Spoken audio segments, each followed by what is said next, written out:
મારું નામ પારેશભાઈ વરસાણી છે। ધોરણ 11-12 કોમર્સની અંદર આજરોજ ગવર્મેન્ટ દ્વારા જે રિઝલ્ટ ડિક્લેર થયું છે એમની અંદર અમારી શાળામાંથી ટોટલ 7 વિદ્યાર્થીઓ A1 ગ્રેડ પ્રાપ્ત કર્યો છે। A2 ગ્રેડ ટોટલ 16 વિદ્યાર્થી પ્રાપ્ત કરેલો છે।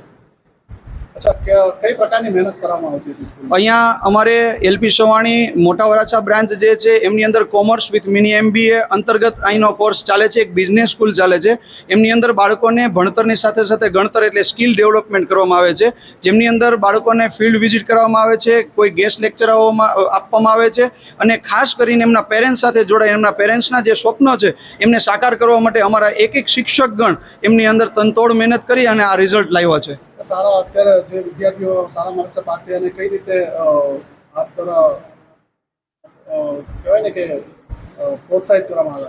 અમારે અહીંયા નિયમ છે કે જે વિદ્યાર્થીને A1 ગ્રેડ આવે છે એમને જે બાળકે જેટલી પણ ફી શાળાની અંદર ભરેલી હોય છે એ સંપૂર્ણ બધી જ ફી એમને પરત કરી અને ચેક દ્વારા અર્પણ કરવામાં આવે છે, જેમની અંદર 29,800 જે વિદ્યાર્થી A1 ગ્રેડ પ્રાપ્ત કર્યો છે બધા જ વિદ્યાર્થીઓને 29,800 રૂપિયા એમને પરત કરી અને અમારે સન્માનિત કરવામાં આવશે। શું મેસેજ આપશે?